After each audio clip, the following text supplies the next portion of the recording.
Saudações a todos vocês que acompanham o canal do Conde, também no Facebook, começando mais uma transmissão aqui. Tenho o prazer, já estamos os três na tela, o prazer de receber, a honra de receber Marco Aurélio de Carvalho, jurista, coordenador do grupo Prerrogativas, a gente vai conversar sobre isso aqui hoje também, e o ex-ministro da Justiça, José Eduardo Cardoso. É um prazer muito grande receber vocês, sejam muito bem-vindos. Passo a palavra a vocês, começando com o Marco Aurélio, depois o Eduardo, para a gente saudar o público maravilhoso que está chegando aqui para a transmissão. Tudo bom, Marco? Tudo jóia, Conde, boa tarde. Olha, realmente uma alegria muito grande estar aqui contigo. E mais do que isso, acho que um prazer e um privilégio, né? Acompanho o seu trabalho, sou um admirador. Então, com certeza, nós vamos ter um papo super agradável, ainda porque estou aqui, né, ao lado de um grande amigo, que é o Zé Eduardo Cardoso. Então, muito obrigado a você e quem nos está dando a alegria de nos ouvir e acompanhar nessa tarde de hoje.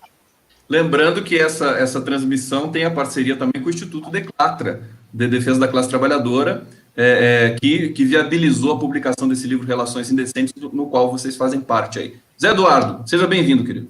Conde, um abraço imenso a você, um abraço, Marco Aurélio. Para quem não sabe, quando eu entrei na faculdade, Marco Aurélio já era veterano, eu já estava formado há uns 10 anos, aí eu comecei a trabalhar com ele e hoje tenho a oportunidade de sermos sócios do mesmo escritório em São Paulo. Então, uma imensa satisfação, Conde, ele estar com vocês. Muito bom. A gente percebe que tem um carinho muito grande. Eu queria começar perguntando, vamos falar do Prerrogativas, que acho que está desenvolvendo um trabalho muito importante no país. Estava conversando aqui um pouco antes com o Marco Aurélio, que parece que é o único coletivo, o único grupo que realmente vai atrás das questões da ordem democrática, no que se refere, por exemplo, ao ex-juiz e ex-ministro Sérgio Moro. Né? Eu vejo Prerrogativa ali no cangote, quer dizer, fazendo as questões, as interpelações. Fala um pouquinho sobre isso, Marco Aurélio, do papel do grupo nesse momento do país. Bom, muitíssimo obrigado pela oportunidade. É um grupo que foi criado há mais de 6 anos, em torno, inclusive, de uma questão específica, pontual, que envolvia a advocacia e, por acaso, enfim, o Zé Eduardo Cardoso, que, à época, na condição, né, de advogado-geral da União, estava advogando para a presidenta Dilma, né? Então, infelizmente, ele foi atacado por conta, digamos, da excessiva politização, né, judicial, né, e mais do que isso, né, também, entre aspas, pelo lado oposto, né, da moeda, que é a judicialização também da política, né? Enfim, são faces da mesma moeda. E, à época, atacado nas prerrogativas dele, nós achamos que seria importante a gente se reunir para defender essas prerrogativas, que mais importante do que defender o Zé Eduardo era defender a questão de fundo, né? Então, um grupo que se reuniu há cerca de 6 anos, hoje nós somos 256 membros, que é o limite máximo que, enfim, o WhatsApp permite. Temos uma lista de espera de mais de 500 pessoas, a gente não está mais, enfim, tendo condições nem tão pouco de colocar as pessoas nessa lista de espera. Criamos um blog, mas é um grupo que atua pelas prerrogativas das funções de Estado, de um modo geral, e você bem sabe, a gente estava falando isso agora há pouco, prerrogativas não são privilégios, né? Muito ao contrário, as pessoas às vezes confundem um pouco isso. Mas tem tido um papel importante, sobretudo, na disputa da narrativa, né? Então, nós estamos tendo a ousadia de sermos contramajoritários, né? Estamos provocando, enfim, os poderes, de um modo geral, a fazer releituras dos seus atos. Estamos muito presentes nas principais causas, enfim, dos tribunais superiores, presunção de inocência, condução coercitiva, pacote anticrime, tanto na esfera judicial como também no legislativo. Enfim, é um grupo que tem feito um trabalho muito bacana e eu tenho orgulho de integrar esse grupo ao lado do Zé Eduardo e de tantos amigos queridos. Perfeitamente. Zé Eduardo, a gente passa por um momento, inclusive o artigo de vocês tem um pouco esse viés, né? A imprudência inconstitucional de versar sobre uma influência, né? Um desequilíbrio entre poderes, o poder judiciário, o poder legislativo, o poder executivo. Eu queria que você falasse sobre esse momento no Brasil da justiça brasileira, como ex-ministro, né? E como alguém que tem uma experiência muito grande nessa área. Quer dizer, o que está acontecendo com a justiça brasileira? O mal que a Lava Jato provocou para o país em todos os setores, econômico, social, do próprio conceito de certas questões dentro do universo do direito, isso pode ser sanado? Como é que isso pode ser sanado? Né? Vou deixar uma questão ampla aí para você iniciar sua participação com a gente. Zé Eduardo. Olha, eu acho que para entendermos o que acontece no Brasil, nós temos 2 aspectos que precisam ser vistos. O primeiro deles é que há uma situação mundial de crise de um modelo de Estado democrático de direito que nós vivemos. Isso não é só no Brasil, isso acontece no mundo. Então, a questão do ativismo judicial é um problema no mundo. a questão onde um poder interfere na esfera do outro, isto é posto no mundo. A democracia representativa em crise no mundo. O Brasil tem uma dimensão hoje, eu diria, bastante curiosa, porque ele produz uma crise mais aguda dentro de um contexto de crise mundial. Ou seja, o Brasil ele é um dos grandes laboratórios desta crise, para nosso azar, no mundo. Claro, nós poderíamos perguntar, mas por que nós temos nesta crise essa agudização? Todos nós temos uma leitura sobre isso. Eu, Marco, todos nós temos uma leitura. E não é uma leitura neutra, porque não existe neutralidade nessas leituras. Os seres humanos não são neutros. Aqueles que se afirmam como neutros ou são cabotinos ou são ingênuos. Porque todos nós lemos a vida de acordo com as nossas perspectivas, com os nossos sonhos, com a nossa ideologia, com a nossa visão de mundo. E, particularmente, eu acho que esta agudização da crise brasileira, que já existia no mundo e, portanto, potencialmente no Brasil, mas a agudização acontece a partir do impeachment de Dilma Rousseff. Porque em qualquer sistema presidencialista, eu tenho que o impeachment é um terremoto político, como disse certa feita um constitucionalista norte-americano. E quando o impeachment não tem causa, então, a situação se agrava imensamente.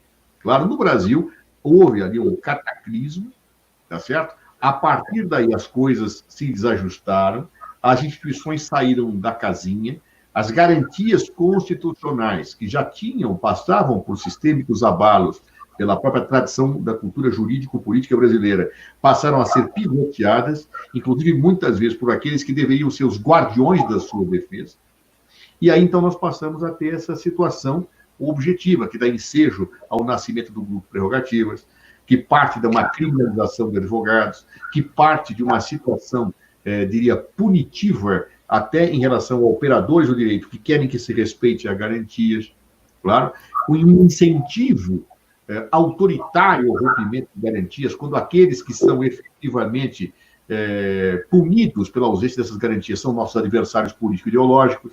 Então, há todo um contexto que decorre daí e que transformou o Brasil num grande laboratório, agudizado laboratório desta crise, em que parece que as coisas saíram um pouco da casinha, como a gente costuma dizer. Eu tenho juízes tentando substituir o legislativo, eu tenho um legislativo que muitas vezes se amesquinha, outras vezes se agiganta abusivamente frente ao executivo, eu tenho um executivo que não cumpre o seu papel, aliás, alicerça ações contra os outros poderes, ou seja, uma coisa completamente atrapalhada e que atinge a essência e a base do Estado de Direito. Como sair disto? Não sei. Eu acho que essa resposta é uma resposta angustiante. Eu vejo dois caminhos só, eu tenho falado muito isso, dois caminhos. Um caminho é o caminho da barbárie, do autoritarismo, do retrocesso, da criação de um Estado autoritário. E o outro caminho é o caminho da construção de uma ampliação democrática, de uma radicalização democrática, em que a população pode participar mais com verdadeiras ágoras da internet, não isso que nós temos hoje, que é essa manipulação, essa projeção de fake news desenfreada, mas por ágoras interativas garantidas na possibilidade do respeito à pluralidade, que permita ao cidadão participar da vida do Estado, ter ciência dela e induzir soluções políticas, inclusive participando decisoriamente de situações. Só vejo esses dois caminhos. Nós estamos numa fase de transição. Qual será o futuro? Não sei, eu não acredito em destino. Eu acho que nós temos que nos engajar para construir o caminho que nós achamos melhor. Eu sei que eu e o Marco, e você também, Conde, estamos na linha da democracia, da ampliação democrática, do respeito à pluralidade. Mas tem gente aí defendendo a arminha contra o coração, ou seja, a violência contra a paz. Seguirão o seu caminho, nós seguiremos o nosso.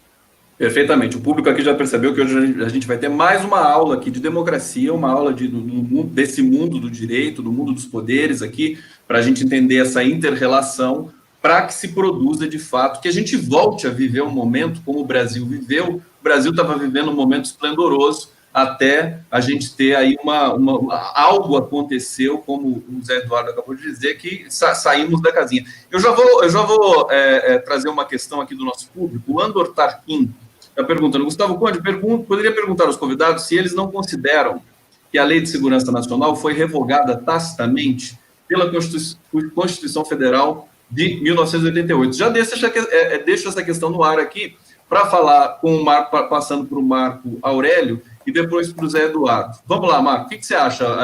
Eles estão invocando a Lei de Segurança Nacional agora com uma sequência meio acelerada, né? Como é que você vê? Então, eu tive a oportunidade e a alegria de escrever, inclusive, um artigo a respeito disso, que foi publicado no dia de ontem no Estadão, né, ao lado do professor Pedro Serrano, que é um grande jurista e um amigo também meu, do Zé Eduardo, e está sempre, enfim, nos guiando aí nas boas causas, né? Eu não tenho a menor dúvida, até o Bernardo Belo Franco usou uma expressão muito feliz, dizendo que isso é parte do entulho autoritário, né? De uma herança que o regime militar nos deixou, não há a menor dúvida, no momento em que aqueles que discordavam, enfim, né, do governo eram vistos como inimigos do Estado, né? E nós bem sabemos, né, pela legislação moderna e também, enfim, pelas ciências políticas, que o inimigo de um Estado tem que ser, enfim, um outro Estado, né? Ou pelo menos uma conformação, digamos, análoga, né? Então, o cidadão ser tratado dessa forma porque tem discordâncias políticas em relação a quem ocupa de forma provisória, né? Enfim, circunstancial um governo, é, no mínimo, um exagero, né? Então, não há a menor dúvida, eu entendo que essa lei não foi recepcionada, muito ao contrário, exatamente por isso um grupo de juristas, eu estou, na qualidade de advogado, evidentemente, né? Muito humildemente me coloco nessa condição, mas eu estou acompanhando, eu tenho a honra e a alegria de acompanhar o Lênin Streck, o Juarez Tavares, o próprio Pedro Serrano e outros colegas. Nós estamos estudando uma medida legislativa para dar uma resposta à necessidade, evidentemente, de substituir esse diploma, né? Ele é mais do que um diploma, digamos, atrasado, né?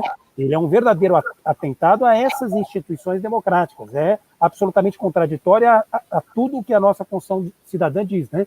Então, eu não tenho a menor dúvida de que não foi recepcionado, é um diploma que não é oportuno e que está sendo utilizado, infelizmente, de uma forma, digamos, absolutamente circunstancial e com interesse específico de quem ocupa provisoriamente o governo. Para você ter uma ideia, para finalizar, quem está sendo vítima da aplicação da Lei de Segurança Nacional hoje é o ministro Gilmar Mendes, por conta da fala que ele fez em relação aos militares, o que cá entre nós é de fato um absurdo. O Aroeira, por conta de uma charge, na verdade, que ele publicou no portal 247, e tem uma terceira pessoa agora, que é um jornalista também. Jonael Schwartzman. Exatamente, e por conta de um artigo que ele publicou. Então, assim, você tratar discordância política, que numa democracia tem que ser saudável, até para a gente ter a oportunidade de ratificar ou retificar os nossos entendimentos, é no mínimo um equívoco, né? Mais um resquício do autoritarismo desse governo, enfim. Perfeitamente. Zé Eduardo, eu estou até deixando mais para o final um pouco, para passar um pouco, eu tenho muita coisa que não vai poder ser muito aqui em função do tempo, a perguntar do momento ali, do impeachment, do golpe contra Dilma Rousseff. Eu até estou deixando para lá, porque provavelmente eu vou ficar um pouco mais emocionado também nesse momento, porque foi um momento que deixou a grande origem da nossa, enfim, degradação institucional. Mas sobre a questão da Lei da Segurança Nacional, como é que você está enquadrando essa invocação aí sequente desse governo? Quer dizer, todos os sinais são de autoritarismo, são de totalitarismo, mas precisamente essa questão da Lei de Segurança Nacional, como é que você enxerga? Olha, eu tenho uma grande concordância com a análise política e, na essência, acho isso da Lei de Segurança Nacional. Inclusive, quando eu era ministro, nós começamos a elaborar, mas depois o governo caiu, não houve tempo para fazer mais nada, uma lei de defesa do Estado Democrático Brasileiro. Por que isto? Nós temos a percepção, uma percepção semelhante à que eu tenho com a lei de imprensa. Vamos lembrar que quando o Supremo Tribunal Federal declarou inconstitucional a lei de imprensa, caiu tudo e não ficou nada no lugar. O que deixou absolutamente sem parâmetros alguns a atuação da imprensa. Por exemplo, crime de calúnia, difamação, injúria, ficou para o Código Penal sem procedimentos específicos de preservação da honra das pessoas que muitas vezes são atingidas pelo mau jornalismo. Mais tarde vem, inclusive, a própria lei que trata do direito de resposta, claro, como um paliativo para isso. Qual o problema que eu vejo? A Lei de Segurança Nacional tem exatamente essa dimensão atrasada, etc. Porém, eu vou me lembrar que, em certas situações, ela foi utilizada pela falta absoluta de situação que existia no lugar. Por exemplo, quando nós tivemos, eu me lembro muito disso do governo Dilma Rousseff, as greves de polícias militares, nós tínhamos situações absolutamente abusivas, claro, e que não tinham enquadramento, em alguns casos, na legislação comum. E naquela época, o Ministério Público utilizou a Lei de Segurança Nacional, entendendo que alguns desses dispositivos poderiam sobreviver e ter sido recepcionados pela Constituição. Isso me leva a crer o seguinte: nós temos que substituir a Lei de Segurança Nacional? Temos que substituir. Mas até que isso ocorra, nós devemos tirá-la totalmente em todos os seus dispositivos, inclusive naqueles que são utilizados para a defesa do Estado Democrático de Direito. Por exemplo, ao lado desses casos que o Marco Aurélio mencionou, aquelas pessoas que estão fazendo fake news, tá certo? E que, inclusive, fazem parte do inquérito que foi aberto pelo ministro Alexandre de Moraes, foram indiciados em dispositivos da Lei de Segurança Nacional, até pela falta efetiva de um outro cabeamento jurídico que pudesse alicerçar. De repente, você matar tudo como se tudo fosse inconstitucional, sem uma análise individualizada daquilo que sobrevive e do que não sobrevive, pode nos levar ao vácuo que nós tivemos na lei de imprensa. Então, acho muito necessário que se sustente, sim, a necessidade de substituição da Lei de Segurança Nacional, de afirmar-se que a maior parte dos dispositivos dela são absolutamente incompatíveis com o texto da Constituição 88, mas eu me preservaria a dizer que certos institutos que nela estão consagrados e que podem ser aproveitados na sua sintonia com o Estado Democrático de Direito, até que venha uma nova lei, deveriam ser mantidos. Ou seja, eu não tenho uma postura radical sobre isso na questão de todos os dispositivos legais.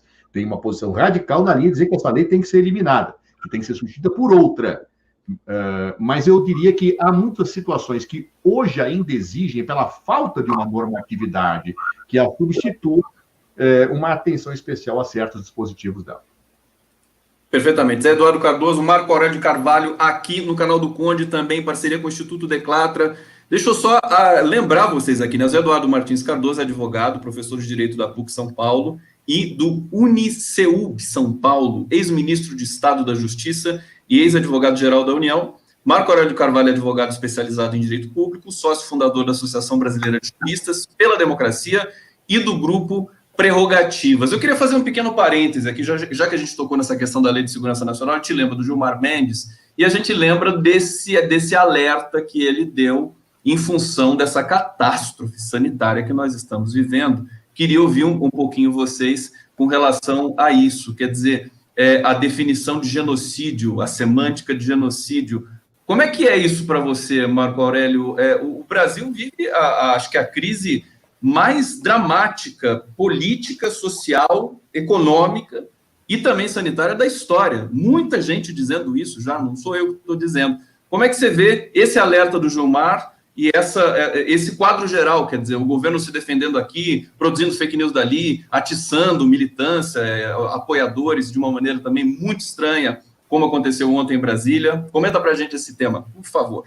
Olha, Conde, a minha percepção, com absoluta franqueza, é que esse governo cria uma crise para resolver a crise do dia anterior, né? E foi assim, enfim, com o ministro Gilmar Mendes. Inclusive, nós chegamos a escrever pelo Grupo Prerrogativas uma nota em que a gente alertava que essa, digamos, crise que o governo estava criando, de forma artificial, era a nossa guerra contra a Albânia, né? Fizemos referência, enfim, a um filme em que, para fugir de uma crise sexual, assessores do governo norte-americano resolveram, na verdade, colocar o governo em confronto com um país, enfim, né, de menor potencial bélico, mas com o objetivo de distrair a população, né?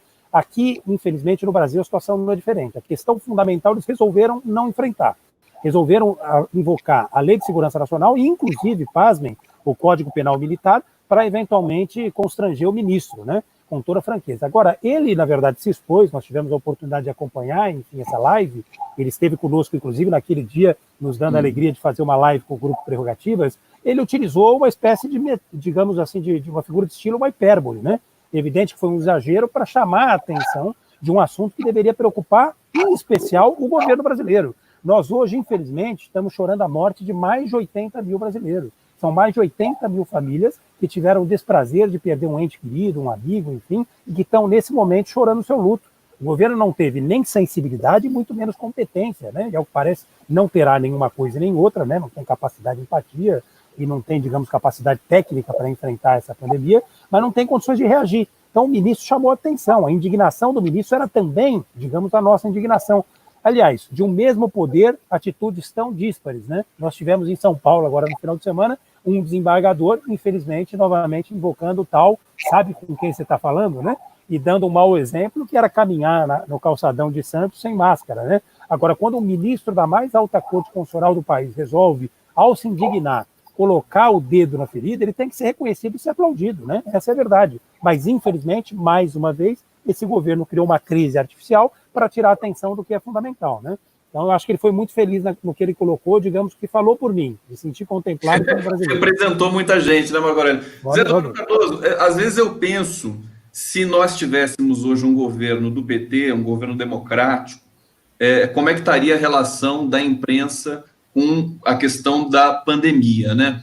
Porque lembrando como a imprensa cobriu os governos do PT, como a imprensa cobre os governos Bolsonaro, os governos Temer, acho uma assimetria continua sendo muito grande, e a gente tem aí uma fila imensa também de arrependidos, de gente assustada de ter colocado uma figura como Bolsonaro no poder. Pegando nessa esteira aí da questão do genocídio, da pandemia, o que o Poder Judiciário, o que um ministro da Justiça poderia fazer? Nós estamos assistindo genocídio de indígenas. Nós estamos tendo esses dados aí todo dia, mais de 500 indígenas mortos. Aldeias isoladas, comunidades isoladas na Amazônia. A gente tem notícia todo dia disso, da Covid entrando via, inclusive, garimpo ilegal. Quer dizer, o Ministério da Justiça tinha todo esse escopo no momento em que o senhor era ministro da Justiça. Eu me lembro das complexidades, né, que é administrar o país de maneira democrática e soberana. O que você diria a respeito disso agora? Quer dizer, como é que a gente vai consertar essa degradação generalizada da nossa governança pública, Zé Eduardo? Olha, eu vou fazer duas observações. A primeira delas é que eu tenho visto realmente muitas pessoas arrependidas em terem votado em Jair Bolsonaro, e eu acho ótimo terem arrependidos, tá certo? No entanto, eu acho que essas pessoas têm que meditar para o futuro se não estão sendo um pouco injustas com o próprio Jair Bolsonaro, porque ele sempre foi assim. Será que as pessoas não se iludiram, não imaginaram que ele não era assim? Porque ele sempre foi, dizendo asnices, propondo loucuras, praticando atos demenciais. Ele era assim como deputado. Eu convivi com o Jair Bolsonaro por 8 anos. Alguém acha que quando ele assumisse a presidência, ele teria um choque de neurônios que poderia reativar zonas que não estavam muito bem ajustadas antes disso no seu cérebro? Não, ele é o que ele é. Isso é o Jair Bolsonaro. Então, eu acho que bom que pessoas tenham se arrependido de votar nele, mas que este arrependimento não culpe quem sempre foi igual. As culpas deles são outras. As culpas deles são pelo fascismo, pelo autoritarismo, pela negação de direitos, pelo desprezo pela vida humana, pelo racismo, pela contrariedade às mulheres, pela xenofobia. Há N situações que devem ser colocadas ao Jair Bolsonaro, mas alto lá. Vamos pensar melhor como é que a gente vota. Claro, eu acho que essa é a questão, que nem que as pessoas não precisam nem revelar, mas quem tem susto, medite dentro de si mesmo as razões desse susto. A outra questão que me parece é a seguinte: nenhum governo normal agiria como tem agido o governo do Jair Bolsonaro nesta crise. Nenhum governo normal. Claro, como é que um governo normal de direita, de esquerda, de centro, de lado, de frente age? Nós vivemos num país que tem uma estrutura federativa. Claro, que existem autonomias federativas que estão colocadas. Claro? Estas autonomias federativas, elas devem ser respeitadas nas suas competências constitucionais. Mas isso não afasta o dever daquele governo que dirige a União de buscar uma harmonia entre todos os entes. Qualquer governo normal faria isso. Chamar os governadores, chamar os prefeitos, tirar planos comuns. Haverá divergência? Claro que haverá. Haverá divergência, mas você tem que construir isso. Construir, dar recursos, ter programas, ter enfrentamentos. Note-se, o Brasil sabia da pandemia antes dela estourar mais fortemente no Brasil. Nós já sabíamos. Bastava aprender com os erros da Itália, bastava aprender com os outros erros que estavam dados, bastava seguir os bons exemplos. Parecia claro que nós teríamos que testar muito pessoas. Alguém do governo federal lembrou naquela época de já começar a comprar enquanto podia os testes? Alguém já começou a planejar globalmente a forma de intervenção? Não. Tivemos a situação das atabalhoadas, o presidente virando o garoto propaganda da cloroquina, um monte de imbecilidades que nós vimos e que nenhum governo normal efetivamente teria dado sequência. O que seria, se fôssemos nós do governo, ou fosse outro governo mais normal, o que você faria? Como nós agimos em várias situações. Nós, claro, não tivemos uma pandemia como essa durante o nosso governo, mas nas crises que nós tínhamos, se criava a sala de situações. Você chamava os ministros responsáveis, você chamava ao diálogo os poderes, você chamava ao diálogo governadores e prefeitos. Assim foi feito, em todas as situações que exigiam uma resposta unificada nacional. Assim foi feito na Copa do Mundo, assim foi feito nas crises que nos pegaram de imigração, assim foi feito nas crises que nós tivemos de doenças, como a chikungunya e outras. Assim é feito. E o presidente assume para si o comando. Claro, é assim que fazia. Eu me lembro que eu participei de todos esses grupos, essas salas de crise, o Ministério da Justiça tem uma interface com tudo, claro. E a presidente me ligava de 2 em 2 minutos para saber como estava a tal situação, como é que estava. Ela gerenciava pessoalmente. Qualquer presidente com um mínimo de percepção da realidade faria isso. O problema é que escolheram um presidente que não tem percepção da realidade. Escolheram um presidente da República que se chama Jair Bolsonaro. Claro. Então, o que você esperava de Jair Bolsonaro? Nada. De onde nada se espera é que menos acontece. É isso, nada acontece. Acontece doidices, insanidades. É isso que nós estamos vendo aí. E o resultado qual é? Não é à toa que nós temos o Brasil tentando alcançar os Estados Unidos para ver onde vai morrer mais gente no final da história e, por acaso, quem são os 2 comandantes desses 2 países. Aqui, o nosso Jair Messias Bolsonaro. E lá, aquele senhor, também de grande percepção, aquele estadista alucinado, chamado Donald Trump. Isso não é coincidência, tá certo? É azar mesmo. Agora, Zé Eduardo, Marco Aurélio, eu acho que a elite brasileira, as elites, esse pessoal que está se manifestando aí decepcionado com o Bolsonaro, tem jornalista que até não gosta que digam que votou em Bolsonaro, acha que é uma coisa, enfim, chata, ruim, mas eu acho que eles pensavam que o Bolsonaro ia se domesticar, ia se aninhar, digamos assim, nesse patamar aí das elites de sempre, da direita, do neoliberalismo, mas isso aconteceu em parte porque o Paulo Guedes representa isso. Mas, do ponto de vista do comportamento do Bolsonaro, quer dizer, assustou todo mundo de qualquer maneira. Vamos avançar? Eu quero trazer aqui uma questão do Xixo, Wilson Ramos Filho. Deixa eu colocar aqui para a gente, eu vou ler aqui. Está prevista para agosto a reinclusão em pauta do processo que discute a suspeição do Moro e da Lava Jato. O livro Relações Indecentes se soma ao esforço coletivo de pressionar o STF para que anule os processos contra o presidente Lula, dada a parcialidade dos julgamentos.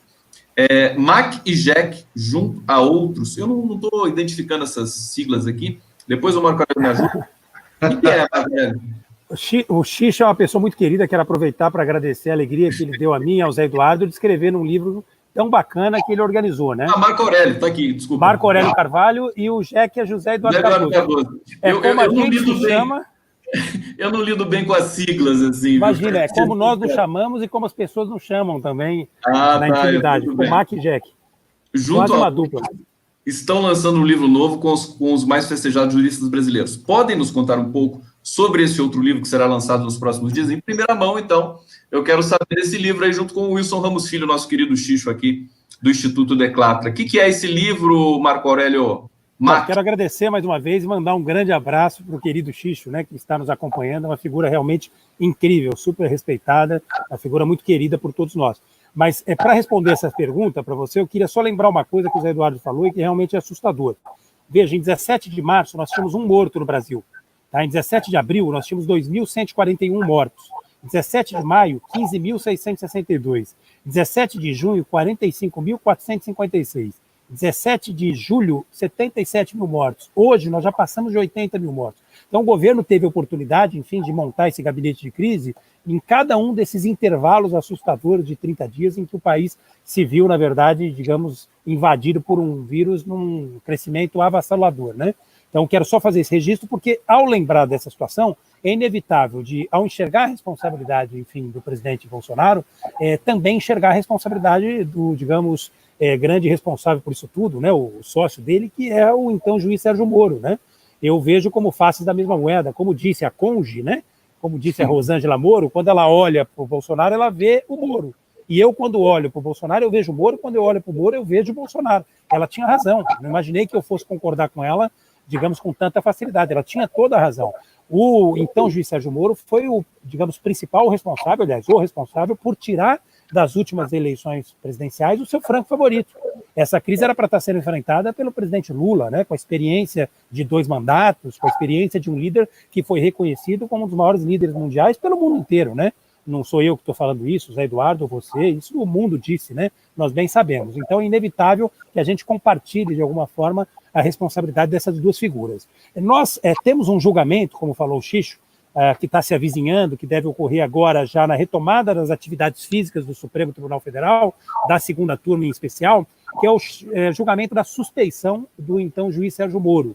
Eu costumo dizer que esse julgamento é menos sobre o Lula, sobre a ação desse juiz em relação ao caso do Lula, e muito mais sobre o sistema de justiça, né? Nós estamos diante de uma oportunidade ímpar do sistema de justiça se reencontrar, se reacreditar, né? Nós bem sabemos, com a fissura desse golpe que foi dado em 2016, que nós sofremos muito, né? Com, digamos, um impeachment construído de forma artificial, né? Nos regimes presidencialistas não pode haver impeachment sem crime de responsabilidade, né? Assim como não pode, em havendo crime de responsabilidade, deixar de ser analisada a possibilidade do impeachment, que é a aferição política que se faz, por isso que a gente diz que é um processo jurídico, político, e o Zé Eduardo, de forma brilhante, fez essa defesa na Câmara, no Senado, enfim, e na Justiça, levou o caso ao próprio Supremo. Mas entendendo a importância desse caso, né, que vai, digamos, ser julgado agora em agosto, segundo anunciou o presidente da segunda turma, o ministro Gilmar Mendes, aliás, o relator dessa matéria, nós achamos que seria conveniente reunir um grupo de juristas, estamos fazendo isso, todos nós,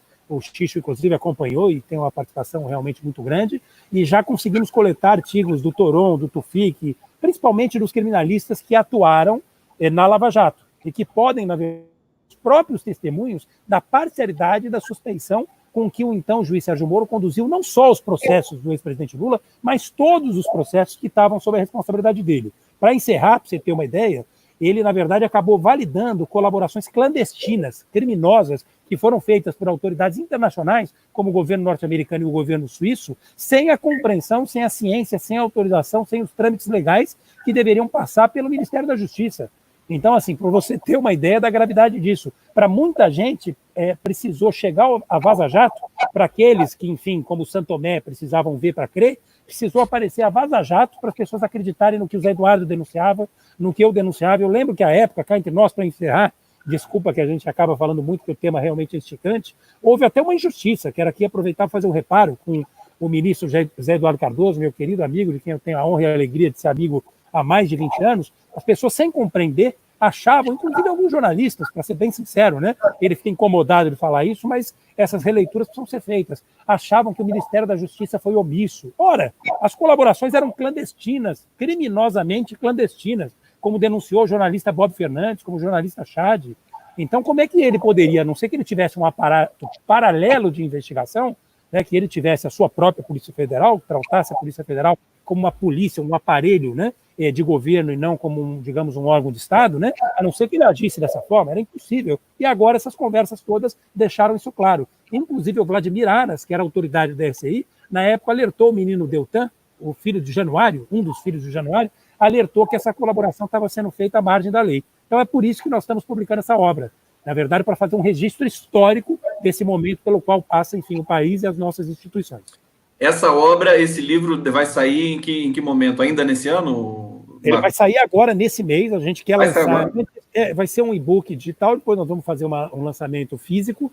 A gente reuniu relatos da Dora Cavalcante, relatos, enfim, de profissionais muito credenciados e acreditados no meio acadêmico, e nós vamos lançar ainda no final desse mês, porque a gente quer lançar antes do julgamento, porque nós queremos levar ao conhecimento de cada um dos ministros da segunda turma, porque a gente acredita, Conde, que, na verdade, o jogo só acaba quando termina. Como o julgamento ainda está em curso, nós acreditamos com franqueza, conhecendo a ministra Carmen Lúcia, o ministro Fachin, sabendo o compromisso que eles têm com a justiça, né, e com a função que eles abraçaram, que eles podem rever as suas próprias posições, né? Nenhum deles conhecia, por exemplo, o que a Vaza Jato revelou. Quem sabe, assim, eles podem honrar a toga e dar o voto deles, não para a gente, né, mas para a reacreditação do sistema de justiça do país. Perfeitamente. Vou passar para o Zé Eduardo Cardoso imediatamente. Eu quero pedir desculpa aqui para o público que está acompanhando a gente, público muito bom. Eu não estou conseguindo fazer todas as questões, porque a conversa aqui, ela pega muito forte. Eu vou, depois da fala do Zé Eduardo, eu vou fazer uma rodada de leitura aqui do bate-papo. Zé Eduardo, antes de você comentar, quer dizer, o Marco Aurélio até me ajudou a fazer a questão para você responder agora, que é essa questão aí dessa cooperação internacional subreptícia aí, desses momentos aí que foram revelados agora para o The Intercept. Vou deixar você comentar sobre isso, porque você estava diretamente ali implicado nessa situação como ministro da Justiça, mas quando você vê toda a situação, você vê 49 pedidos de impeachment contra o Bolsonaro nesse momento, você passou por esse período ali, né, tenso no governo Dilma, o que você pensa, quer dizer, e tudo sendo engavetado, e tudo sendo colhido ali, e muita gente dizendo, muitos especialistas dizendo que ele já incorreu em crimes de responsabilidade largamente, dá para você escolher até o crime de responsabilidade. Você concorda com isso? Quer dizer, ele cometeu os crimes de responsabilidade já? Zé Eduardo Cardoso. Concordo integralmente que ele tenha cometido crime de responsabilidade. Durante o primeiro ano do governo dele, eu fui várias vezes perguntado se eu achava isso. Eu dizia que não, tá certo? Porque para mim, não, o crime de responsabilidade tem que ser algo grave, doloso, indiscutível, que fere valores fundamentais da Constituição. E no primeiro ano de mandato, eu tinha muita dúvida. Eu achei que ele estava lá na zona cinzenta diante de algumas coisas, né? Claro que se fosse crime de responsabilidade, falar bobagem, defender as nícies, propor atos absolutamente irrazoáveis, sem maiores consequências, ele já teria cometido o crime de responsabilidade desde o dia seguinte da sua posse. Mas não é o caso. Porém, quando ele começa a convocar atos antidemocráticos, defendendo o rasgar da Constituição que ele jurou defender, quando ele começa a atacar as instituições, conclamando os seus seguidores a violentarem a autonomia decisória do Legislativo e Judiciário, ofendendo claramente o equilíbrio democrático. Quando ele pretende tomar conta da Polícia Federal, como se fosse um braço extensivo seu, claramente posto, esse conjunto de atitudes configura claramente a crime de responsabilidade, como também configura crime de responsabilidade ele propor o desrespeito básico das regras de saúde pública, com desrespeitosa situação em relação aos direitos da sociedade, de ter um comportamento diante da saúde pública e de uma pandemia que seja minimamente aceitável. Toda essa situação, me parece, configurou claramente o crime de responsabilidade. Não tenho a menor dúvida sobre isso. E é curioso comparar essas situações, porque Dilma Rousseff teve seu impeachment por situações de gestão orçamentária que haviam sido feitas pelos governos anteriores, e a partir de uma mudança de entendimento jurisprudencial, dizendo que a partir de agora não se admitia, mas que resolvia punir o passado. Claro, ou seja, são situações absolutamente díspares e incomparáveis. Claro, tivemos um impeachment lá sem causa, retórico, a partir de uma junção oportunista de certas forças políticas, e nós temos agora crimes de responsabilidade consolidados, afirmados, indiscutíveis, violadores do Estado Democrático de Direito, e há muita perplexidade. Uma certa perplexidade existe também porque as pessoas não querem repetir o desastre que foi um impeachment. Porém, há situações em que o impeachment ele é devido e necessário. Eu diria o seguinte, não existe democracia, aliás, não existe nada na vida que, ao não se fazer respeitar, seja respeitado. Uma democracia que não se respeita é uma democracia que será violada. Então, portanto, quando eu tenho um comportamento presidencial de clamoroso desrespeito à democracia, indiscutível desrespeito, a democracia não pode ficar quieta. E não adiantam, nesse momento, argumentos pragmáticos. Puxa, mas nós vamos tirar o Jair Bolsonaro para entrar o Mourão? Talvez o Mourão seja até pior que o Jair Bolsonaro. Eu não vou discutir isso. Eu vou discutir que a democracia tem que dar uma lição exemplar para o dia de hoje e para o amanhã. Não se praticam violências contra a democracia sem que a própria democracia reaja contra isto. Não existe esta possibilidade. Eu sei que nós estamos muito desguarnecidos porque falta uma lei de proteção ao Estado Democrático de Direito. E é por isso que eu penso bastante em certas situações, como disse agora há pouco, da Lei de Segurança Nacional, que é um horror, mas que há certos dispositivos que podem ser considerados à luz desta realidade, como o Supremo tem feito em relação a essas situações de manifestação. Esta situação exige que a democracia responda, ou responda do ponto de vista criminal, ou responda do ponto de vista do crime de responsabilidade do processo jurídico-político. Democracia que não se defende, é democracia que será violada. Vamos lembrar dos exemplos históricos. Hitler nasceu sob a égide da Constituição de Weimar, de 1919, e assumiu o poder com base nela. E com base nas suas regras de exceção ampliadas e interpretadas, fez o que fez com a Alemanha.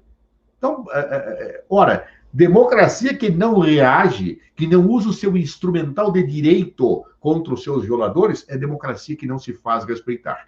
E o Brasil, portanto, não pode aceitar, no seu Estado Democrático de Direito, as violações que o senhor Presidente da República vem fazendo contra nós. Quando eu falo nós, eu falo o povo brasileiro, encarnado por normatizado por uma Constituição que deve ser seguida e que ele jurou cumprir, mas pelo jeito já esqueceu do juramento que fez.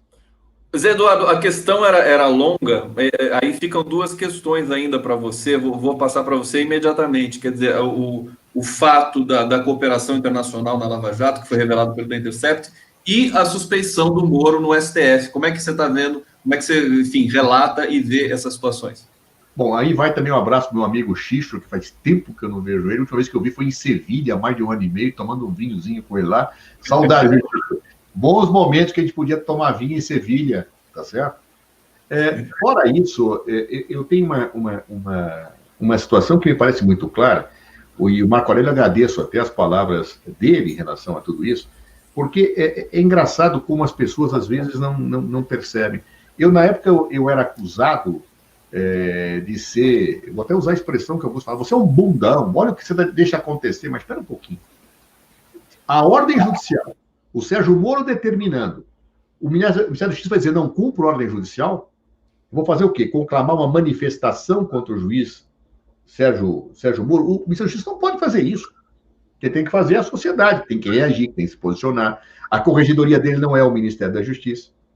Mas da mesma forma que isso acontecia, quando as investigações chegavam aos nossos adversários, diziam, você está instrumentalizando a Polícia Federal contra nós. E falavam, então vocês decidam, ou eu instrumentalizo ou não instrumentalizo. Ou eu sou um bundão que não controla nada, ou eu sou o super-homem perverso e autoritário que controla tudo. Decidam-se. Claro? Isso, na verdade, não é uma coisa nem outra. No Estado Democrático de Direito, o ministro da Justiça ele tem que fazer cumprir as regras legais dentro das suas posturas de governo, não pode aparelhar nada, não pode nomear amigos para a Polícia Federal para que os seus amigos não sejam investigados. Tá? E eu acho engraçado que alguns falavam, não devia ter feito isso, e agora estão aí recriminando o Jair Bolsonaro.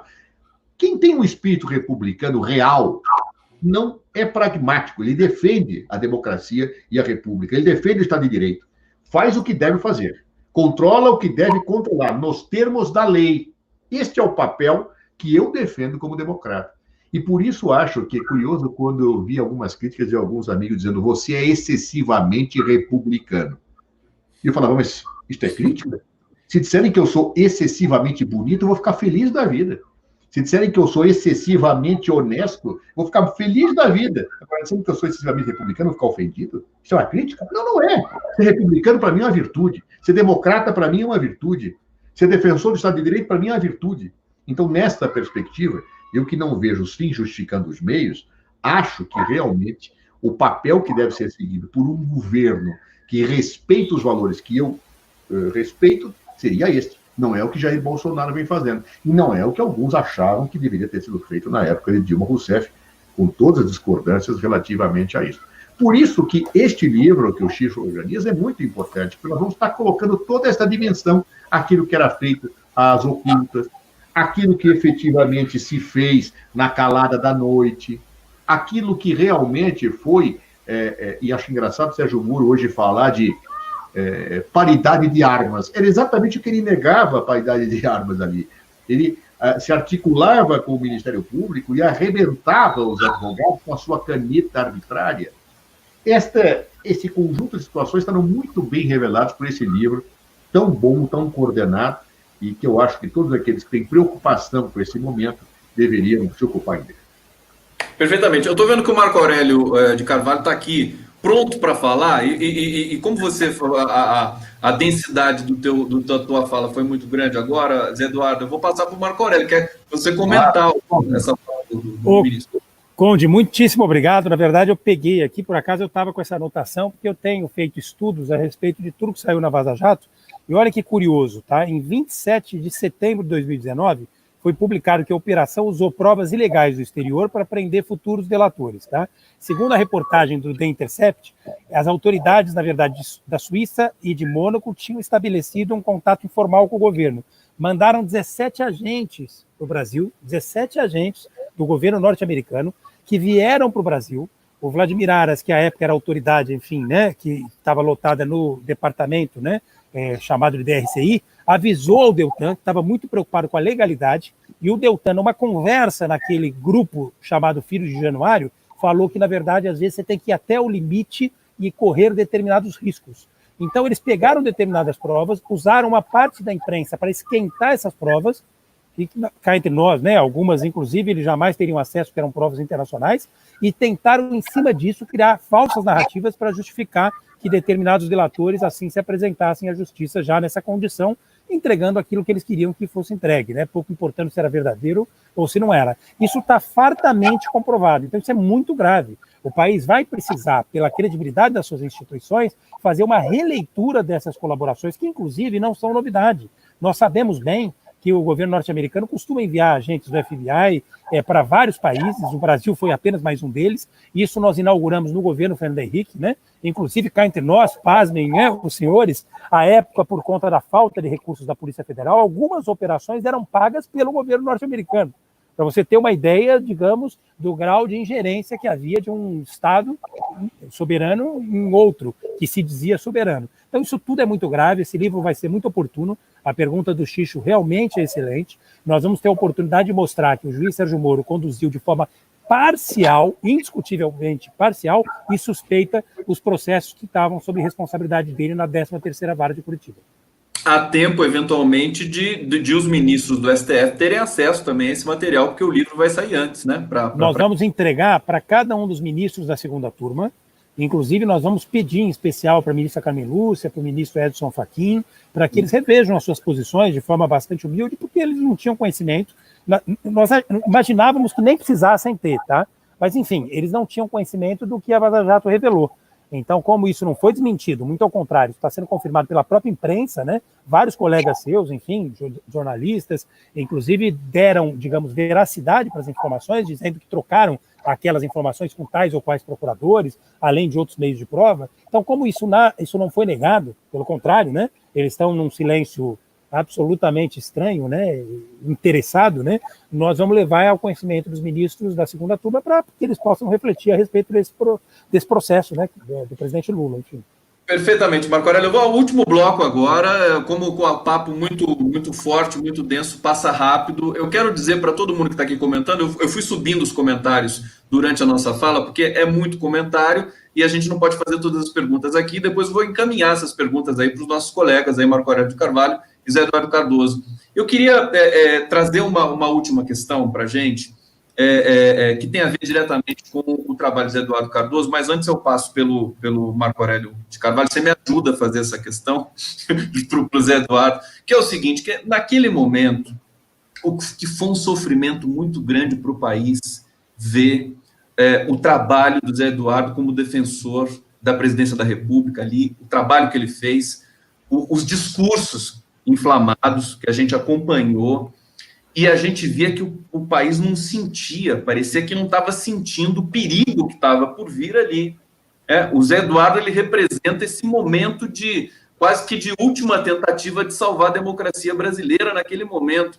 Eu queria saber de vocês, quer dizer, rapidamente, se for possível, foi uma coisa muito emocionalizada para todos nós. Eu me lembro que as falas do Zé Eduardo nos órgãos, enfim, nas comissões que haviam, que eram transmitidas pelas respectivas TVs, eram muito fortes, eram muito emocionais também, muito técnicas ao mesmo tempo, mas a gente percebia que tinha alguma coisa errada acontecendo com o país naquele momento. Parecia que todas as advertências que o Zé Eduardo fazia passavam a largo. Você tinha o ódio ao PT, você tinha enfim, uma inveja, essa coisa da Dilma Rousseff ganhar uma eleição do Aécio naquelas condições, sendo tão atacada. Quer dizer, a elite brasileira enlouqueceu e a gente entrou num colapso que eu considero, muitas vezes digo aqui nas minhas lives, um colapso que extrapola o colapso político, um colapso de sentido, um colapso da produção de linguagem mesmo, o que está acontecendo no Brasil nesse momento. Queria que vocês passassem um pouquinho em revista esse período, começando com o Marco Aurélio e preparando aí para o Zé Eduardo falar. Então, Conde, super importante essa questão que você formulou. Veja, eu conheço o Zé Eduardo, como eu disse, há quase 30 anos, né? Eu tinha 13 anos de idade quando conheci o Zé Eduardo. Ele fazia um trabalho social muito bonito numa favela que chamava... E ele tinha 5 anos, né? Já falava, já era um dirigente, né? Enfim. E um pouco antes, eu acho, de 89, por aí, né, quando depois ele foi secretário de governo da Luiza Erundina, enfim, e passou a ter uma outra dimensão na vida pública, né? Então, o Zé Eduardo sempre foi um cara de, digamos, se apaixonar pelas causas, mas de ter um senso de justiça muito grande, muito apurado. Então, eu lembro que no decorrer dessa confusão toda, a gente conversou várias vezes, e ele dizia para mim, Marco, olha, o que estão, até me arrepia, enfim, né? Mas o que estão fazendo com o país vai acabar abrindo, eu até usei essa expressão, né? Vai abrir uma fissura na ordem constitucional vigente, e onde passa boi, passa boiada. Você, num regime presidencialista, tentar aplicar, digamos, uma regra que é própria de um regime parlamentarista, o voto de desaprovo, um voto de censura, é uma coisa extremamente grave, me perdoe aqui a expressão, mas é quase que um estupro, né, na ordem constitucional vigente. E o Zé Eduardo disse, olha, o nosso papel como advogado, frente a injustiças que se avizinham, que provavelmente vão se materializar, é fazer o registro histórico para que elas não se reproduzam, para que isso não aconteça novamente no país. Então, em que pese o fato da gente saber, né, que é um processo jurídico-político, o fato dele ter sido iniciado sem, digamos, a subsunção do fato à norma, né, sem o enquadramento perfeito das tais condutas de pedaladas fiscais em crimes de responsabilidade, já mostra muito bem qual é o resultado. É um julgamento que começou pelo fim, né? Fizeram, na verdade, no impeachment da presidenta Dilma o que o Sérgio Moro fez para condenar o Lula. Ele primeiro atirou a flecha e depois pintaram o alvo. Vou tirar a Dilma e vamos inventar a justificativa para tirar. Foi isso que aconteceu. E aí ele disse para mim, para finalizar, né? Nós temos pouco tempo e com certeza vai ser um privilégio ouvi-lo, que então a advocacia tinha esse papel de fazer o registro histórico, tinha o papel de oferecer para a opinião pública uma verdadeira denúncia do que estava acontecendo, enfim, no país naquele momento. E que a releitura, né, daquele registro histórico, ou a partir daquele registro histórico, ia permitir, enfim, que o país não vivesse dias tão delicados como estava naquele momento vivendo, né? E eu não tenho a menor dúvida, veja que essa reflexão dele foi fundamental para que nós juristas, aliás, eu sou advogado, né? Mas para que os juristas, eu tive a oportunidade de assinar junto, mas estou muito longe dessa condição com absoluta clareza, falta muito estudo e muita estrada, enfim, mas assinei 2 pedidos de impeachment. Isso foi importante para a gente, porque a gente refletiu em cima do estudo dele. E a gente estava diante de crimes de responsabilidade tão evidentes, tão flagrantes, que a gente tinha mais que assinar, em que pese o fato daquilo nos machucar, porque a gente tinha sofrido um golpe em 2016, e aí a Beatriz Vargas, para finalizar, que é uma jurista do Grupo Prerrogativas, essa sim, uma grande jurista reconhecida no Brasil e no mundo, ela disse uma coisa muito séria. Olha, mais grave do que ter um impeachment sem crime de responsabilidade é você ter tanto crime de responsabilidade sem impeachment, em que pese o fato de poder haver crime de responsabilidade sem impeachment, que não pode haver a não instauração, né? Aí o juízo político quem vai fazer são as casas legislativas, que são os juízes desse processo. Então, esse trabalho do Zé Eduardo, Conde, ele permitiu à advocacia que a gente desenvolvesse dentro da gente esse sentido, né? Desse um alcance, digamos, para a nossa OAB, né? Para além, digamos, daquelas tarefas, digamos, profissionais, né? O Zé atuou com muita paixão, com muita verdade, com muita intensidade, como é próprio, enfim, de toda a vida política e profissional dele, né? Tanto no direito como na política propriamente dita, né? Eu tive o privilégio de acompanhar com muita tristeza a época, mas passei a apenas confirmar aquilo que eu já sabia dele, né? é um grande amigo, alguém que eu sempre admirei e respeitei, e que não podia estar em melhor... Aliás, o momento era ruim, mas nós não podíamos ter uma pessoa melhor do que ele, né? Você mesmo, na sua fala, deu para perceber que tem um pouco essa percepção. Eu acho que não havia um representante melhor da advocacia naquele momento do que ele. Foi um trabalho lindo, né? Fantástica a sua fala, Marco Aurélio, obrigado. Passando já para o Zé Eduardo, para relatar um pouco esse momento aí que foi dramático para todos nós. E eu endosso aqui as palavras do Marco Aurélio, quer dizer, a gente percebia também que tinha ali um relato para a história, não apenas para aquele momento específico que o Brasil estava... Zé Eduardo. Eu agradeço imensamente a palavra do Marco, a tua, e vou dizer que ali talvez tenha vivido os momentos mais difíceis da minha vida pessoal e profissional, claro? Esta situação,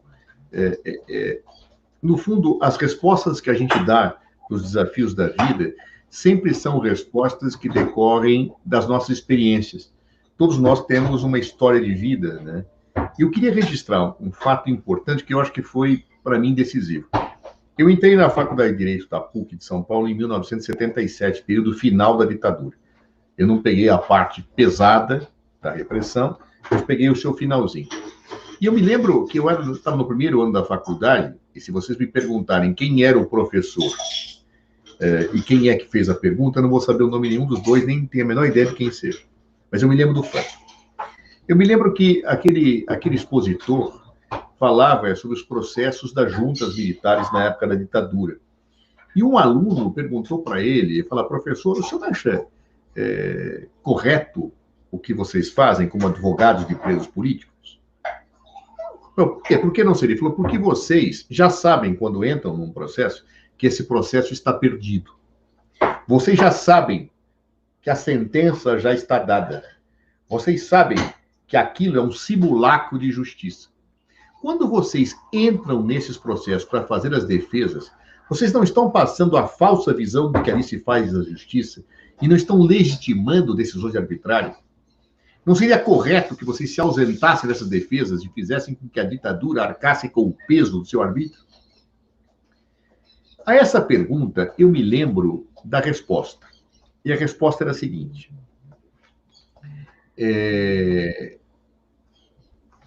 Um advogado, muitas vezes, inicia um processo sabendo que vai perder.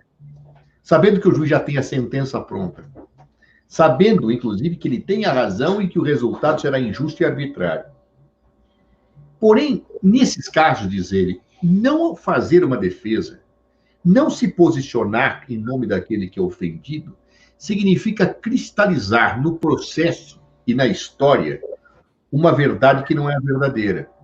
Significa afirmar algo que as pessoas vão acreditar que é aquilo sem uma resposta.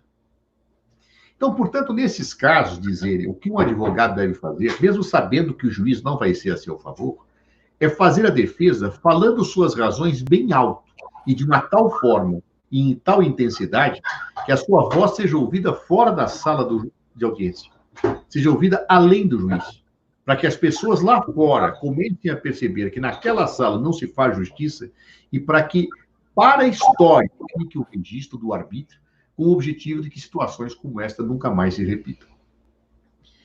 Essa resposta dele nunca mais me saiu na cabeça. E eu nunca imaginava que quando tivemos a Constituição de 88, que nós voltaríamos a discutir questões democráticas no Brasil nessa dimensão. Eu achava que nós íamos discutir questões democráticas avançando para o fim da opressão, para o fim da exploração, para a busca da igualdade, mas não para a defesa de coisas que para mim já estavam dadas. Visão ingênua minha, porque essas situações têm que ser sempre zeladas, vigiadas, e não se pode cochilar no respeito à democracia. Bem, quando nós tivemos o processo de impeachment, eu tinha a coisa muito clara a partir de um certo momento. A partir do momento em que a Câmara dos Deputados aprovou já na comissão o processo de impeachment, eu tinha a convicção que nós teríamos o impeachment.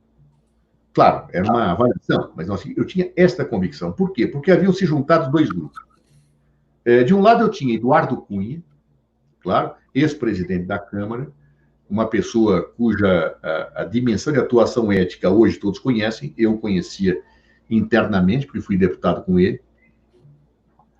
E tínhamos Aécio Neves, este outro bastião da moralidade pública, que, derrotado na eleição, se juntou a Eduardo Cunha, e esta junção nos tirou a maioria, desequilibrava a situação, fazia com que criassem as chamadas pautas-bomba, se criava e passava a dimensão da ingovernabilidade, apoiada, inclusive, por alguns órgãos de imprensa que não tinham gostado do desfecho das urnas na eleição de 2014. Ou seja, nós tivemos a junção desses dois senhores. Eduardo Cunha, sozinho, era o maior partido político da Câmara, pelo número de deputados que ele comandava. Vocês podem me perguntar, mas por quê? Como ele chegava a comandar quase 100 deputados? Cada um terá a sua avaliação. Eu não sou daqueles que fala por convicções sem provas. Pode-se dizer que tenha sido o seu carisma, né? Pode-se dizer que seja a sua simpatia. Cada um terá a sua visão. Eu tenho a minha e guardo para mim. Mas a verdade é que ele comandava 100 deputados, que votavam com ele cegamente. Isto mais a oposição, comandada por Aécio Neves, tá certo? A complacência de órgãos de imprensa e a presença de interesses internacionais que, evidentemente, um dia ficaram muito mais evidenciados, nós passamos a ter, então, uma situação e uma avaliação que o processo de impeachment ocorreria. Então, chegamos, inclusive, a discutir internamente no governo se deveria haver defesa, se não deveria, qual seria o melhor caminho, e Dilma Rousseff se convenceu de que nós tínhamos que fazer a defesa exatamente naquela ótica que aquele professor havia falado na época da ditadura militar. Fazer a defesa, tentando, claro, reverter o quadro, mas sempre falando mais alto e de uma maneira que nos ouvissem fora do Congresso Nacional, que ouvissem fora da sala da audiência, para que se registrasse que ali acontecia uma injustiça e para que a história percebesse que não é violentando a democracia que se corrige o rumo de nada no Brasil e em qualquer país do mundo que adote essa estrutura de Estado. Diante disto tudo, foi o papel que eu procurei fazer, ou seja, eu tinha que falar com aqueles que julgariam, mas eu tinha que falar com a sociedade e com a história. Eu tinha que tentar ser didático para explicar uma situação que, sinceramente, era quase que incompreensível da acusação. Eu me recordo que quando eu fui advogado-geral da União, e quando desencadeou o processo de impeachment, já estava elaborado o primeiro texto da defesa. Eu li e não entendi. Falei, bom, se eu não estou entendendo, como é que eu vou fazer a defesa? Então, eu tive que estudar muito o que estava acontecendo, chamando especialistas em orçamento, finanças, e cada vez, quando eu tomava pé da situação, eu ficava mais indignado e horrorizado, porque aquilo era nada. Aquilo era uma vergonha. Aquilo era uma utilização retórica absurda, patética que se fazia para destituir-se um governo legitimamente eleito. E a primeira mulher eleita na presidência da República do Brasil, que, aliás, pagou um alto preço machista por isso. Bom, o resultado foi esse. Eu procurei seguir essa linha. E, olha, com grande felicidade que eu vejo hoje, eu já senti isso um pouco no final do processo. Eu me lembro que o próprio discurso que a então advogada Janaína Pascoal, que promovia o processo de impeachment, fez aquilo me sorrir naquele momento, porque ela dizia o seguinte: se vocês pensam que esse processo está sendo promovido por estes fatos, não é isso não, é o conjunto da obra. Eu falei, bom, é inacreditável, mas a própria acusação passa o recibo de que aqueles crimes de responsabilidade não existiam e, portanto, que não poderia haver impeachment nenhum. Isso depois ganhou mais corpo, e acho que hoje, cada vez mais eu tenho a certeza que a história escreverá com linhas certas o lamentável processo de impeachment que abalou a estrutura do país e que fez com que o país saísse institucionalmente fora da casinha, que Jair Bolsonaro fosse eleito a partir dos desmandos, inclusive da Lava Jato, comandados por um juiz absolutamente suspeito, que, portanto, tem que ter a sua suspeição reconhecida pelo Supremo Tribunal Federal, porque é de todo evidente. E, a partir daí, nós tivemos o selar de uma história institucional que eu espero que se reverta. Se reverta para que nós voltemos a ter uma democracia estável no Brasil, para que as posturas fascistas sejam abolidas e voltem para o armário de onde nunca deveriam ter saído. Fantástico depoimento aqui do nosso querido Zé Eduardo Cardoso. Marco Aurélio de Carvalho acompanhou aqui. A gente a gente até pensou, falou, não, pode haver um depoimento histórico aqui hoje do Zé Eduardo. E Zé, eu só quero dizer o seguinte, eu quero agradecer imensamente a presença de vocês. É fantástico conversar, uma aula de democracia.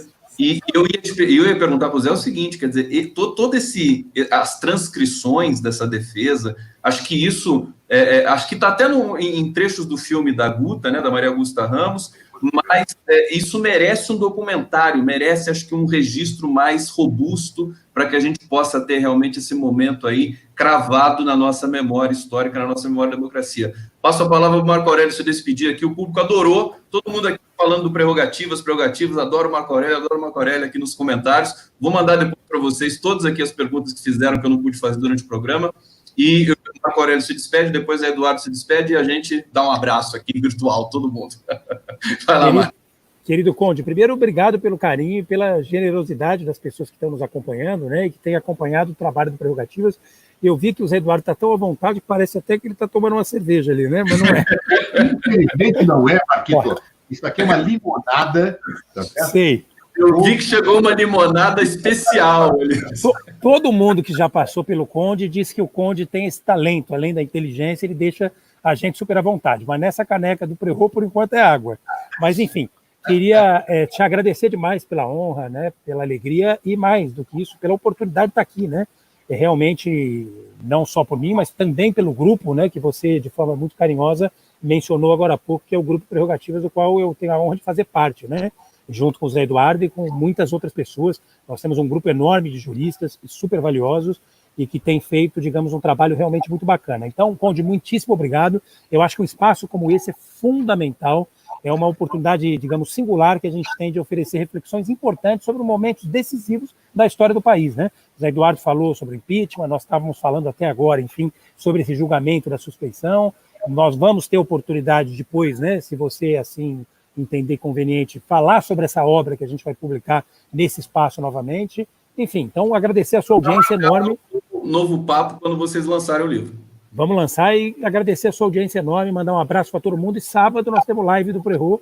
Então, quem puder acompanhar vai ser uma alegria enorme, né? Muito maravilha, obrigado, Marco Aurélio. Você é um obrigado. Maravilhoso. Eu quero dizer o seguinte, algumas pessoas, a gente está nesse coletivo, né, das lives e tal, a gente tentando fazer frente para voltar à democracia nesse país, e muitas vezes as pessoas mandam uma mensagem assim, obrigado por existir, né, para mim, para colegas e tudo mais, e eu vou dizer para o Zé Eduardo assim, Zé, querido, obrigado por existir, porque você realmente demarcou ali um momento muito importante e que minha lembrança, minha memória, muita gratidão pelo trabalho que você desenvolveu e que continua desenvolvendo aí pela nossa democracia. Obrigado, querido.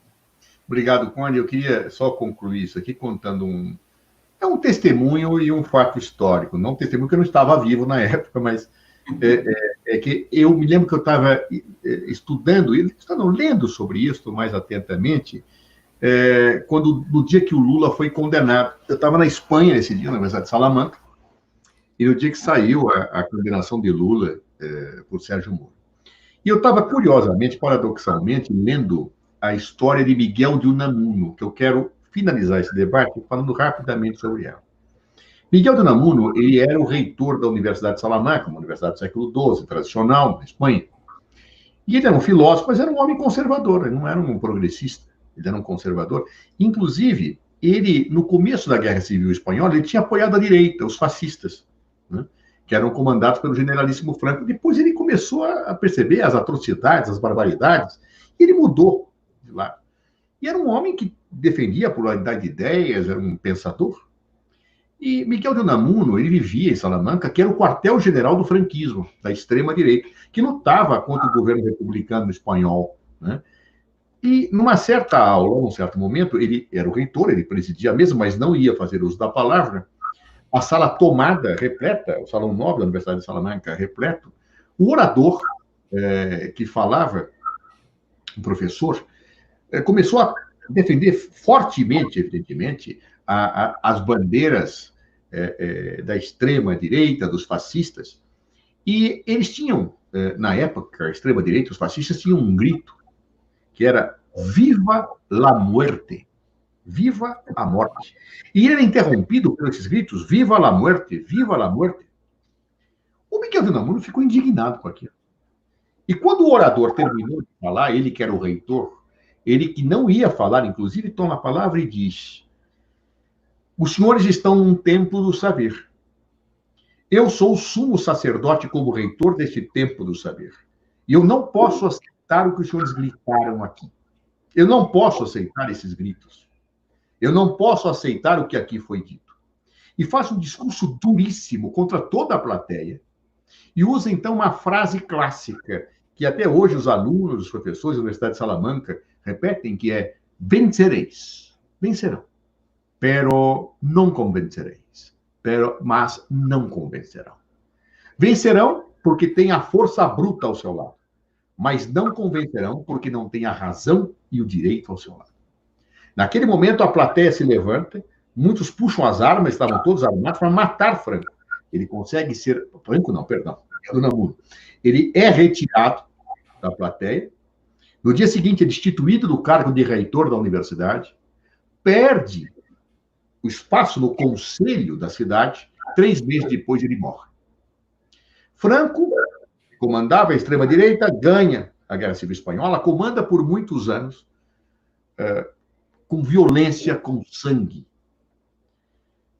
Posteriormente, Franco manda construir, inclusive, um mausoléu onde ele estava enterrado, por prisioneiros da Guerra Civil Espanhola, seus aniversários, onde ele foi enterrado como um rei. O que eu quero chegar com essa história? Recentemente foi aprovada na Espanha a lei que mandava retirar Franco daquele mausoléu, por entender que ele não era digno de ficar lá enterrado como um rei. Franco venceu, mas não tinha o direito e a razão do seu lado. Não convenceu. Miguel de Unamuno perdeu, foi derrotado, morreu logo depois, sem os cargos, mas convenceu. Hoje ele é razão de orgulho para os estudantes e professores da Universidade de Salamanca. Essa mensagem eu quero colocar nesse final, dizendo o seguinte: há quem grite viva la muerte com arminhas na mão. Há quem grite odes à violência e autoritarismo. A isso nós temos que dizer: vocês venceram. Vocês ganharam as eleições. Vocês estão tentando condenar o Lula, mas não convenceram. Não convenceram porque não tem nem a razão, nem o direito ao seu lado. Nós temos que dizer isso estando mais para Coldplay do que para Franco. É o viva la vida, não o viva la morte. É o viva la vida do coração, não a arminha. Esse é o caminho que eu acho que nós três, que estávamos aqui hoje participando disso, temos uma clara convicção. E para isso nós estamos dispostos a lutar, não com arminhas, mas com o coração. Não gritando viva la muerte, mas gritando viva la vida. Um abraço a vocês e pela oportunidade de estarmos juntos. Obrigado, Zé Eduardo Cardoso. Fantástico aqui, todo mundo emocionado com a fala do Zé, com a fala do Marco Aurélio. Obrigado. A gente vai encerrando essa transmissão e em breve nos encontraremos de novo, se tudo der certo, hein, Marco Aurélio? Vamos lá. Opa, vai dar certo, Valeu, não tem a menor dúvida. Obrigado, viu? Obrigado. Prazer. Obrigado, Conde. Uma alegria, viu? Valeu, Zé. Tchau. Obrigado. Tchau.